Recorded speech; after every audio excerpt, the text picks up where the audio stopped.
namshukuru Mungu 2025 nilikuja hapa, nilikuwa nimeomba kushughulikia hizo roho tu, nikakaa pale.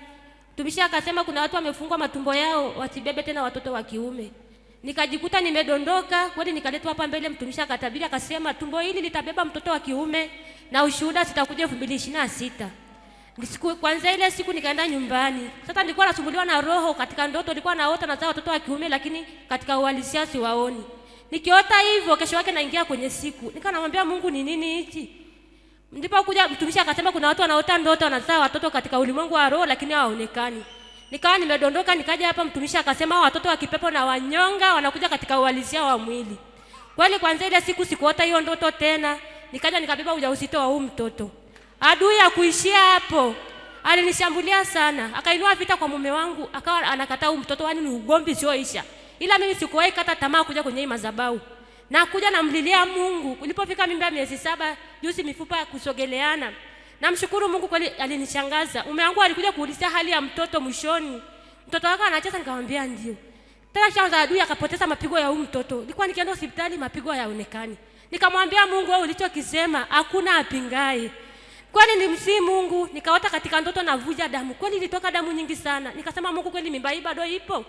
Lakini sikukata tamaa, ilikuwa ni maombi ya kushughulikia ndoto kuleta uharibifu katika mwili. Kwani nilikuja hapa, mtumishi kaja pembeni kaniombea, nikadondoka. Niliporudi tena nikaota ndoto nyama limetoka katika sehemu yangu ya siri. Ikageuka ikawa nyoka, nataka kunishambulia. Kwanza ile siku ile hali ilikoma. Haikuishia tena hapo. Nikaja nikaota ndoto ndama wangu amedumbukia kisimani akafuata ng'ombe. Nikalia sana kutafuta msaada nikakosa.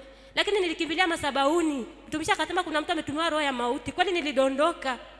Nilipoenda hospitalini nikakaa, baada ya siku 3 nikaanza kuumwa. Moyo unaenda mbio. Nikashindwa kuelewa hali ya nini.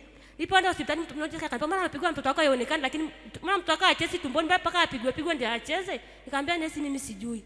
Kweli wakanicheki pressure, akaniambia dada pressure yako iko juu na mimba imekaribia. Mimba ina miezi 7, sasa tunafanyaje? Tukupe dawa? Nesi mmoja akajitokeza kama msimpe dawa kwanza, mwache aende arudi baada ya siku 3. Kweli nilipokuja hapo ilishughulikiwa roho ya mauti, pressure imeondoka. Mpaka wakaniambia dada ulikuwa unarejesha, nikamwambia hapana, ni Mungu tu kanitendea. Haikuishi hapo. Kweli nashukuru Mungu, nilipoenda niliumwa siku ya Jumatatu tarehe 10, nikaenda hospitali pale Levolozi. Wakanipima, kaniambia mtoto wako yuko vizuri. Nilikuwa nauma uchungu, inarudi inapoa. Sasa ulipofika usiku nikatumia tendo vya imani, uchungu ikachanganya, nikapelekwa Mount Meru. Hata nashangaa tena Saudi waliponifanyia, kaniambia akaniwekea ile mashine ya kusikiliza mapigo ya mtoto. Akaniambia dada, mapigo ya mtoto wako yako chini sana. Wala sikushtuka, nikamwambia Mungu, mtoto huyu lazima nimpeleke madhabahuni. Kwa sababu mtoto mwingine tena nilijua nataka kunyang'anya mtoto. Nikamwambia mtoto huyu umeshachelewa, mtampata, lazima nimpeleke madhabahu ya Safina. Kwa sababu nimetabiriwa pale madhabahuni. Kwani nashukuru Mungu, sijui nguvu ilitoka wapi, mtoto wangu alitoka mzima. Alilia mpaka manesi walishangilia wakasema asante Yesu, hodi mzima. Namshukuru Mungu, mtoto wangu huyo hapa nimemzaa kabla ya wiki 2, lakini nimemzaa na kilo 2 na gramu 7. Alipofikisha mwezi juzi na kilo 5 na gramu 5. Namshukuru Mungu.